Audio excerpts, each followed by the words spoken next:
Hello guys, welcome to एजुगिरी। आज हम 22 फेब का द हिंदू एनालिसिस करेंगे। अगर आप पहली बार एजुगिरी पर आए हैं तो मैं बता देती हूँ आपको कि यहाँ पर 6 PM पे हर रोज द हिंदू एनालिसिस होता है, जहाँ पर हम नोट्स बनाते हैं और चीज़ों को समझने की कोशिश करते हैं।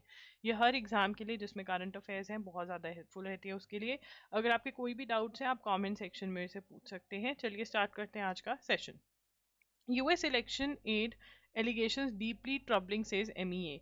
तो बेसिकली यूएसए कह रहा है कि पैसे दिए गए इंडिया को जो 2024 के अंदर इलेक्शंस हुए कि जो पीएम मोदी हैं वो पावर में वापस ना आ सके। तो कांग्रेस पे एलिगेशंस है कि उन्होंने ये पैसे लिए हैं। यूएसए ने कहा है कि जो बाइडन जो कि प्रेसिडेंट थे तब यूएसए के उन्होंने ये पैसे दिए हैं।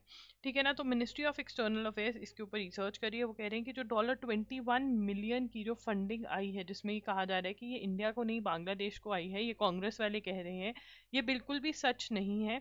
वो कह रहे हैं कि जो फंडिंग आई है वो बांग्लादेश को आई है। ठीक है ना। बट यहाँ पर कहा जा रहा है कि ऐसा नहीं है, इंडिया को ही फंडिंग आई है। ट्रंप भी बोल रहे हैं कि यस, इंडिया को फंडिंग आई है। और ये बताया है डॉग ने, दैट इज डॉज ने। डॉज जो है वो है डिपार्टमेंट ऑफ गवर्नमेंट एफिशिएंसी, जिसको कौन चला रहे हैं? एलन मस्क चला रहे हैं।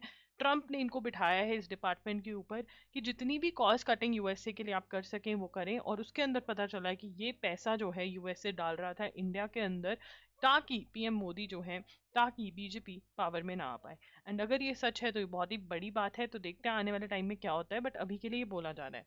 US president Donald Trump has stirred a hornet's nest by questioning the former Biden administration's move to provide $21 million to India for ostensible reason of enhancing voter turnout. तो वो कह रहे हैं I guess they were trying to get somebody else elected. तो यहाँ पर उन्होंने hint दिया कि वो नहीं चाहते थे कि बीजेपी पावर में आए, वो चाहते थे कि कांग्रेस पावर में आए। और लोग ये भी कह रहे हैं कि कांग्रेस एक ऐसी पार्टी है जिसको फॉरेन कंट्रीज खरीद लिया करती थी पैसे दे करके और अपना काम निकलवा लिया करती थी, जो कि अब की सरकार नहीं करी है। तो ये सारी चीजें जो है न्यूज़पेपर में लिखी हुई हैं, ये मेरे ओपिनियंस नहीं है बिल्कुल भी।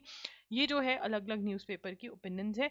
ठीक है ना। अभी तक हम इसमें से कुछ भी न्यूज वो नहीं करेंगे। हमने डॉज की फुल फॉर्म ऑलरेडी लिख ली है, $21 मिलियन वाला इशू भी लिख लिया है। उसके बाद आगे चलेंगे। त्रिपुटी लड्डू। तो त्रिपुटी लड्डू इशू हो गया था, जिसमें कहा जा रहा है कि जो घी यूज किया जा रहा है उन लड्डुओं को बनाने के लिए जो प्रसाद में दिया जाता है, उसके अंदर काऊ का फैट पाया गया है। तो देखते हैं अभी क्या होता है इसके अंदर। बट यस, ये तिरुपति बालाजी में हुआ है। स्टैलिन प्रधान पार ओवर एनईपीज लैंग्वेज प्रोविजन। अब यहाँ पर लोकल लैंग्वेज को बढ़ावा दिया जा रहा है, बट साथ ही साथ में हिंदी को भी कहा जा रहा है कि हिंदी लैंग्वेज पढ़ाई जाए। तो वो कह रहे हैं वहां पर लोगों को 3 लैंग्वेजेस पढ़नी पड़ेंगी तमिलनाडु में, और ये हम एक्सेप्ट नहीं कर सकते। ये डीएमके वाले कह रहे हैं। वो कह रहे हैं जब तक एमके स्टालिन सीएम है हम ये बिल्कुल भी नहीं एक्सेप्ट करेंगे। तो एनईपी की फुल फॉर्म ऑलरेडी हम लिख चुके हैं। एनईपी कब आया था? कोविड वाले ईयर में आया था, 2020 में। एनईपी की फुल फॉर्म है national education policy.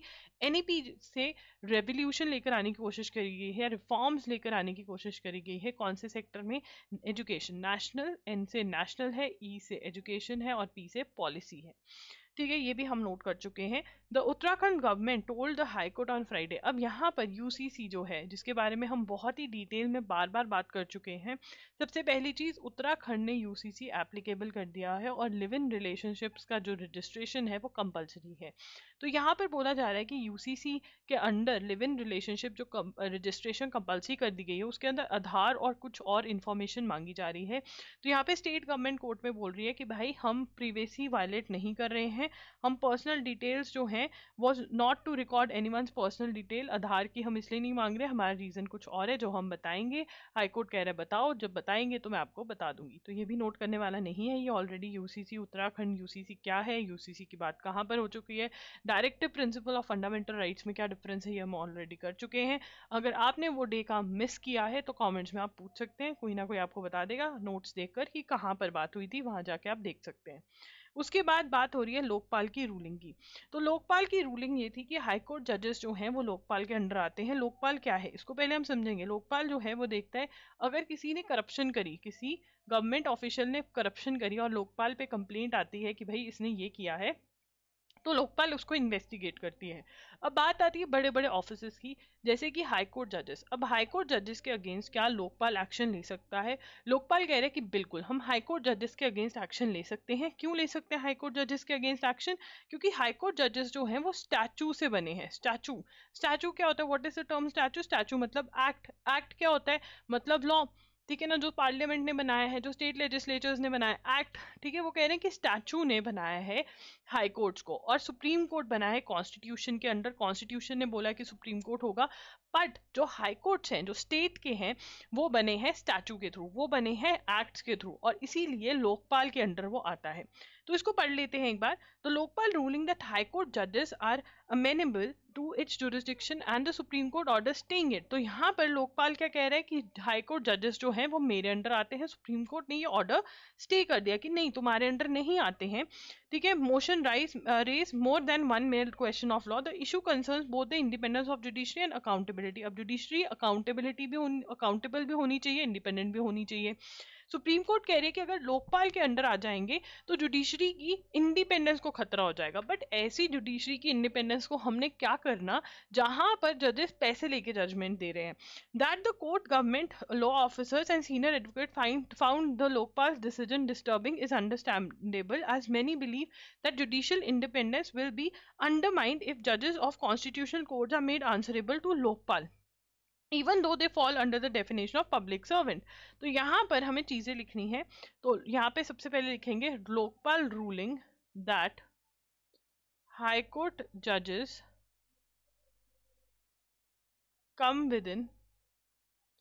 come within their jurisdiction। क्या कह रहे हैं कि हाई कोर्ट जजेस जो हैं वो उनकी जुरिस्डिक्शन के अंदर आते हैं। लोकपाल क्या कह रहे हैं कि हाई कोर्ट जजेस जो हैं वो उनकी विद इन देयर जुरिस्डिक्शन में आते हैं हाई कोर्ट जजेस। लोकपाल क्या करता है? करप्शन केस, करप्शन की जो एलिगेशन है उनको, करप्शन केसेस को देखता है, ठीक है ना। अब यहाँ पर, ठीक है ना, क्यों क्यों विद इन देयर उसमें आते हैं? वो कह रहे हैं कि हाई कोर्ट जजेस fall within the definition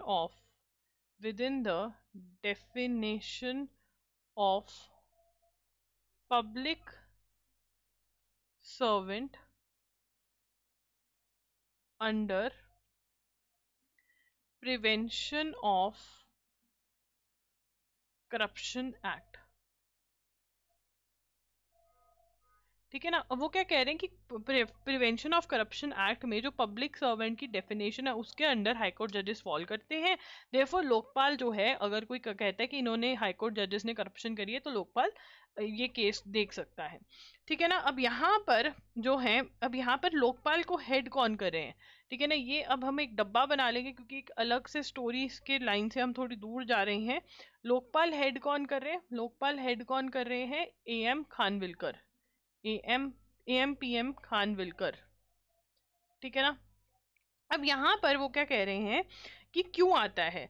high court जजेस सेट हाई कोर्ट एस्टैब्लिशेस, ये कह रहे हैं, ये लिखेंगे issue, high court established by statutes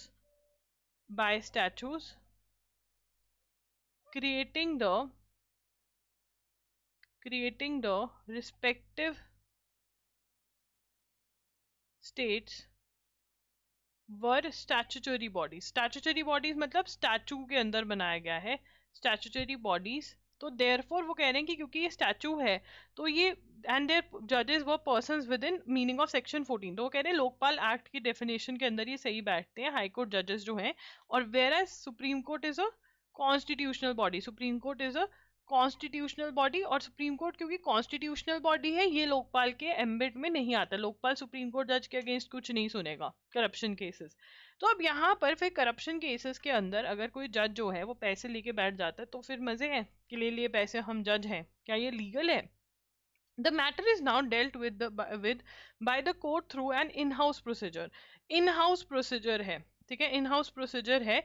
वो क्या है? Initiated only if Chief Justice of a High Court or the CJI or the President receives a complaint, ठीक है ना। corruption cases अगेंस्ट जजेस। तो जजेस के अगेंस्ट करप्शन केसेस कैसे, अगर कोई कंप्लेंट करना चाहता है तो कैसे होगा? तो यहाँ पर वो कह रहा है इनिशिएटेड ओनली, लिखेंगे initiated only if chief justice of high court, chief justice of high court और सीजीआई और प्रेसिडेंट रिसीव्स अ कंप्लेंट। ठीक है ना? अगर इन तीनों chief justice of high court, chief justice of India या प्रेसिडेंट कंप्लेंट रिसीव करते हैं, if the charges appear true, if charges appear true they can ask the जज टू रिजाइन, या तो उसको रिजाइन करने को बोल सकते हैं, removal through, recommend removal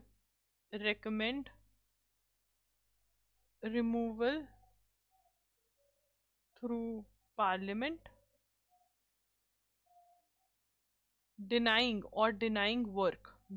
judicial work भी डिनाई कर सकते हैं। ठीक है ना? बहुत केसेस में ट्रांसफर कर देते हैं, क्या कह रहे हैं, transferred from one high court to another, but whether a corruption charge was the reason ये नहीं बताते। The court should see if the present mechanism is enough. क्या आपको लगता है ये इनफ है? मुझे तो नहीं लगता है कि ये इनफ है, बट आपकी क्या ओपिनियन है ये आप कमेंट्स में बता सकते हैं। ये बहुत ही इंपॉर्टेंट चीज है जिसके ऊपर डिस्कशन हो रही है, हमने कल भी पढ़ा था।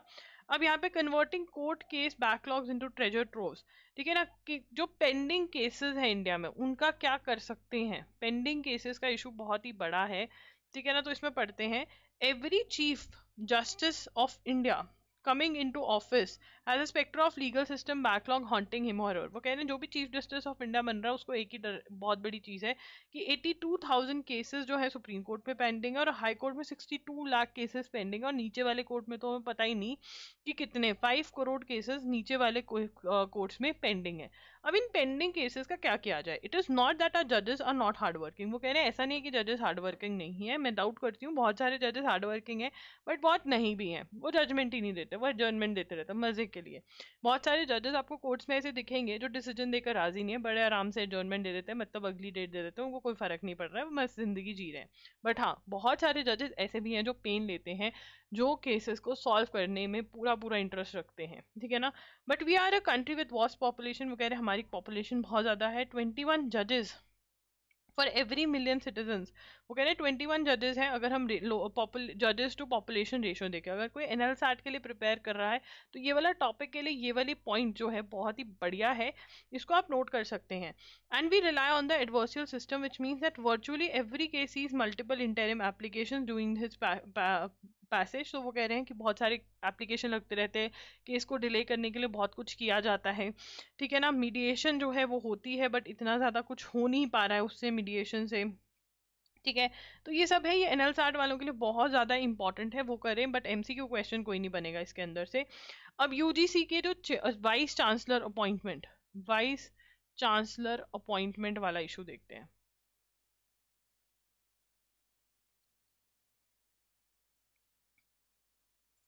तो वाइस चांसलर अपॉइंटमेंट वाला, under the new regulation search cum selection committee will comprise nominees of, लिखेंगे under new regulations search cum selection committee will comprise nominees of Chancellor, UGC Chairman and University Syndicate और Senate। तो अब यहाँ पे ये क्या कह रहे हैं कि जो न्यू रेगुलेशंस आएंगी, ठीक है ना, अभी ये ड्राफ्ट है, ये पक्की नहीं हुई है, जो यूजीसी लेकर आए, इसके अंदर जो स्टेट गवर्नमेंट है, जो स्टेट यूनिवर्सिटीज हैं, स्टेट यूनिवर्सिटीज में जो वाइस चांसलर है उसकी अपॉइंटमेंट के बारे में बात हो रही है। तो अब यहाँ पर ये क्या कह रहे हैं कि जो वाइस चांसलर होगा उसके लिए क्या बनेगी, सर्च कम सिलेक्शन कमेटी बनेगी। और ये जो सर्च कम सिलेक्शन कमेटी होगी इसके अंदर जो बंदे होंगे वो कौन कौन नॉमिनेट करेगा, एक होगा चांसलर का। अब ये कह रहे हैं कि मोस्टली जो चांसलर होता है वो कौन होता है, गवर्नर होता है। गवर्नर को कौन अपॉइंट करता है, गवर्नर को प्रेसिडेंट अपॉइंट करता है। एक मिनट में कलर चेंज कर लूँ, ये मिक्स हो रहा है। ठीक है, गवर्नर को कौन अपॉइंट करता है, प्रेसिडेंट अपॉइंट करता है। ठीक है, और प्रेसिडेंट किसकी बात सुनता है, पीएम और काउंसिल ऑफ मिनिस्टर्स की। तो मतलब ये अपॉइंटमेंट तो सेंट्रल की अपॉइंटमेंट होगी। ठीक है, यूजीसी चेयरमैन भी सेंट्रल की अपॉइंटमेंट है, सेंट्रल गवर्नमेंट की। यूनिवर्सिटी सिंडिकेट अकेला रह जाएगा, सेंट्रल गवर्नमेंट डिसाइड करेगी मतलब कि स्टेट यूनिवर्सिटी का चांसलर कौन बनेगा। ठीक है, अब ये स्टेट यूनिवर्सिटीज ये एक्सेप्ट नहीं करिए, कह रही है तो बहुत ही गलत बात है भैया। चांसलर विल अपॉइंट, जो चांसलर है मतलब governor, chancellor will appoint VC from the list of 3 to 5 names shortlisted by selection committee. तो सिलेक्शन कमेटी जो 3 से 4 नाम शॉर्टलिस्ट करेगी वो अल्टीमेट से किसकी है, चांसलर की। चांसलर कौन होता है, गवर्नर। तो यहाँ पे तो गवर्नर डिसाइड कर रहा है कि भाई कौन बनेगा। ये स्टेट्स को बिल्कुल एक्सेप्टेबल नहीं है, जहाँ पे नॉन बीजेपी स्टेट्स हैं वो इसका इशू कर रही हैं। अभी ये ड्राफ्ट है, देखते हैं अगर पक्का लॉ बनता है या नहीं बनता। इंडिया यूएसए, ठीक है, पीएम जो है वो यूएसए जाकर आए तो वहां पर vital decision that there was an initiation of first phase of. तो यहाँ पर इंडिया यूएसए लिख के हम अपना पहला पॉइंट जो है वो क्या है, initiation of first phase of first phase of a bilateral trade agreement, bat. तो बायलैटरल ट्रेड अग्रीमेंट का जो फर्स्ट फेज है वो जो है ऑलमोस्ट चालू हो चुका है। ये क्या करेगा, it will reduce trade barriers. क्या करेगा, reduce trade barriers and streamline regulatory processes. जो रेगुलेशंस हैं, जो प्रोसेसेस हैं, रेगुलेटरी प्रोसेसेस, उनको स्ट्रीमलाइन जो है वो ये करेगा। Such an agreement would encourage United State company to invest in India. ठीक है ना, would encourage USA companies to invest in India. तो टेस्ला तो आने नहीं दे रहा, ट्रम्प कह रहे कि भैया हमारा नुकसान हो जाएगा। $500 बिलियन का टारगेट सेट किया बाय 2030, हम ऑलरेडी नोट कर चुके हैं। ठीक है, उसके बाद जो दूसरी चीज है वो है ट्रस्ट के बारे में। हम ऑलरेडी ट्रस्ट के बारे में बात कर चुके हैं। ट्रस्ट की फुल फॉर्म आपको पता होनी चाहिए, that is US India transforming the relationship utilising strategic technology underscores the deepening strategic and technological partnership. ठीक है ना, टेक्नोलॉजिकल एआई भी इसके अंदर डाल रहे हैं, क्वांटम कंप्यूटिंग। उसके बाद यहाँ पर जो ये चीज है ये अभी तक नोट नहीं हुई थी, launch of 10-year framework for US India major defence partnership. ठीक है ना, तो अब यहाँ पे launch of 10-year framework of US India major defence partnership. ठीक है ना, डिफेंस पार्टनरशिप 10 सालों की करी है इंडिया और यूएस ने। ठीक है, उसके बाद और जो चीजें हैं, 2 countries pledge to further the, ठीक है ना, प्लेज टू फर्दर आईमैक। ठीक है, वो क्या कह रहे हैं कि आईमैक को आगे लेके जाना है ना। What is iMac, iMac is India middle east Europe economic corridor. ठीक है ना, आईमैक की फुल फॉर्म ये है। उसके बाद एनएमसीज गाइडलाइंस फॉर डिसेबल्ड कैंडिडेट्स के लिए वो कह रहे हैं कि जो मेडिकल गाइडलाइंस है वो सही नहीं है, उनको करेक्ट करो। इसमें से क्वेश्चन आना बहुत ही मुश्किल है, अगर इसकी डिस्कशन बहुत ज़्यादा होती है तब क्वेश्चन आ सकते हैं, तभी हम नोट करेंगे। 98 अखिल भारतीय मराठी साहित्य सम्मेलन हुआ न्यू दिल्ली में। तो कौन सा हुआ, 98 अखिल भारतीय मराठी साहित्य सम्मेलन कहाँ पर हुआ? न्यू दिल्ली में हुआ। कहाँ पर हुआ? नई दिल्ली में, न्यू दिल्ली में हुआ। Addressing the gathering on the occasion welcomed all Marathis, organise New Delhi, ठीक है, was not confined to language और रीजन, एडेड दैट सम्मेलन comprise of essence of freedom struggle as well culture heritage of Maharashtra. तो 98 तक भारतीय मराठी साहित्य सम्मेलन कहाँ हुआ है? न्यू दिल्ली में हुआ है। उसके बाद Indian languages have always accepted and enriched each other without hostility, ये हमने पढ़ लिया कि ये कहाँ हुआ था। सेनेट कन्फर्म्स काश पटेल, ठीक है, इजी नाम है, Kash Patel as FBI director, new FBI director, new FBI director. This is very very important और बहुत ही ईजी है, मेरे ख्याल से इससे ईजी नाम नहीं हो सकता, काश पटेल, ठीक है। और ये बहुत ही इंपॉर्टेंट है, ग्रीन पेन से इंपॉर्टेंट लिख देंगे। कौन कौन ग्रीन पेन नहीं लेके आया? पहले तो स्टेशनरी पे जाके ग्रीन पेन्स ले आओ, एक पेन लेके आओ, ठीक है ना। He is the first Indian American, first Indian American, पक्का आएगा ये क्वेश्चन। जहां फर्स्ट दिख गया ना न्यूज़पेपर पे, बस पागल हो जाया करो, रट लिया करो उसको वहीं पे। First Indian American to lead USA's premier law enforcement agency, ठीक है ना।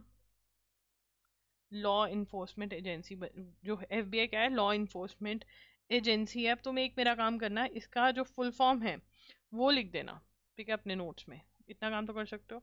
Mini Arab summit seeks united position on Gaza. अब गाजा, देखो ये गाजा वाला सिस्टम जो है समझ लो, गाजा क्या है? प्लेस है, ठीक है ना। नेम प्लेस एनिमल थिंग खेलते थे ना, ये प्लेस है। यहाँ पे कौन रहता है? कौन से ह्यूमंस रहते हैं? पैलेस्टीनियंस रहते हैं यहाँ पे। कौन रहता है? Palestinians, right. तो कंफ्यूज नहीं होना है, बहुत सारे बच्चे मैसेज भेजते हैं वो इसमें ही कंफ्यूज हो रखे हैं कि गाजा लोग हैं, गाजा एक जगह है, ठीक है, जैसे दिल्ली एक जगह है और दिल्लियंस मतलब दिल्लीइट्स वहां पे रहने वाले, वैसे पैलेस्टीनियंस है, ठीक है। अब इनका क्या हुआ? इनकी इजराइल के साथ वॉर हो गई, ठीक है। किसने वॉर करी? हमास रूल करता है, हमास एक टेररिस्ट ग्रुप है, वो रूल करता है इनके ऊपर, उसने लड़ाई लड़ी इजराइल के साथ, ठीक है। अब इतने में ट्रम्प भैया आ गए, ठीक है। ट्रम्प भैया कहते हैं US से आ गया, ठीक है। ट्रम्प भैया कहते हैं मेरे पास ना एक बहुत ही बढ़िया आइडिया है। तो हमने बोला बोलो क्या आइडिया तुम्हारे पास? तो ट्रम्प भैया कहते क्यों ना जितने भी पैलेस्टीनियंस हैं उनको हम अरब कंट्रीज में भेज देते हैं, सऊदी अरेबिया, जितनी भी अरब कंट्रीज हैं, जॉर्डन, इजिप्ट, इनको यहाँ पर भेज देते हैं तो गाजा खाली हो जाएगा। गाजा खाली हो जाएगा, हम यहाँ पर डेवलपमेंट कर देंगे तो सारा प्रॉब्लम खत्म। बट मोस्टली कंट्रीज क्या कहती हैं कि देखो इसराइल जो जूस हैं, ठीक है, उनकी भी ये जगह मान लेते हैं, पैलेस्टीनियंस की भी जो जगह है वो भी मान लेते हैं, और यहाँ पर टू स्टेट्स बना देते हैं, ठीक है ना, दो कंट्रीज बना देते हैं, एक जूस की जो कि इसराइल है और एक पैलेस्टीनियंस की, जो भी नाम रखना है वो लिख देंगे, पैलेस्टीन रख लेंगे नाम, ठीक है ना। बट इसराइल ये होने नहीं देता, USA ये होने नहीं देता। अब अरब वाले जो हैं वो मिल रहे हैं, ठीक है ना, in a bid to convey united position Trump के अगेंस्ट खड़े होने के लिए, ठीक है। सऊदी क्राउन प्रिंस, अब यहाँ पे लिखेंगे Saudi crown Prince hosted leaders of 6 Gulf Cooperation Council, ठीक है ना, काउंसिल, ठीक है ना। और इसके अंदर इसमें 6 कौन कौन है इसके अंदर? And plus Jordan and Egypt, ठीक है ना, इनको होस्ट किया। अब इसमें ये क्या कह रहे हैं? इसके अंदर ये कह रहे हैं, इसके अंदर ये कह रहे हैं two state solution for resolving Palestinian issue, ठीक है ना। तो ये कह रहे हैं 2 स्टेट होना चाहिए। ये जो ट्रम्प भैया कह रहे हैं इससे हम बिल्कुल अग्री नहीं करते हैं कि इनको वहां भेज दो वहां भेज दो, कुछ नहीं। अब GCC की फुल फॉर्म मैंने कल ही लिखवाई थी, बता दो क्या है GCC। स्टेट्स कौन सी हैं वो हम लिख लेते हैं यहाँ पे, बहरीन हो रही है, ठीक है ना, तो सऊदी अरेबिया चलते हैं, ठीक है। बहरीन, कुवैत, वेट करनी पड़ेगी, बाहर रेन हो रही है तो वेट करनी पड़ेगी, सऊदी अरेबिया के जाने के लिए, तो वो कहता है ओ मैन शिट कतर, तो वो कह रहे हैं कि मैं कतार निकालता हूँ, ठीक है ना, कतार लग गई वेट करते करते, ये तो सही बन गया, एंड यूएई, ठीक है ना। तो बाहर रेन हो रही है, वेट करते हैं कुवैत, ठीक है, ओ मैन वेट करना पड़ेगा, वेट करते करते लाइन लग गई, कतार भी कहते हैं लाइन को, कतार में खड़े हो जाओ, ठीक है ना। कहाँ जाने के लिए लाइन लगी, सऊदी अरेबिया और यूएई। तो ऐसे आप याद कर सकते हैं फनी तरीके से। उसके बाद Trump's government cancels protection for 5 lakh Haitian migrants, ठीक है ना। यहाँ पे लिखेंगे Trump administration cancelled extension of temporary protected status TPS for over 5 lakh Haitians, ठीक है ना। तो टेम्परेरी स्टेटस जो दिया हुआ था, प्रोटेक्शन स्टेटस, वो वापस ले लिया है, ठीक है। उसके बाद 5 मोर चीतास जो है वो रिलीज कर दिया। कूनो नेशनल पार्क कहाँ पर है, क्वेश्चन है ये तुमसे, बताओ कहाँ पर है, कौन सी स्टेट में। Concept of sexual equality must be part of syllabus. Supreme court क्या कह रहा है, सुप्रीम कोर्ट सेज, क्या कह रहा है supreme court says, concept of sexual equality must be part of syllabus. Sexual equality कि भैया लड़कियों से कैसे बर्ताव करना है, वो सिखाना बहुत ही जरूरी है। The Supreme Court on Friday told the center the concept of sexual equality and moral and ethical training, और क्या देनी चाहिए इनको, moral and ethical training of how men should behave,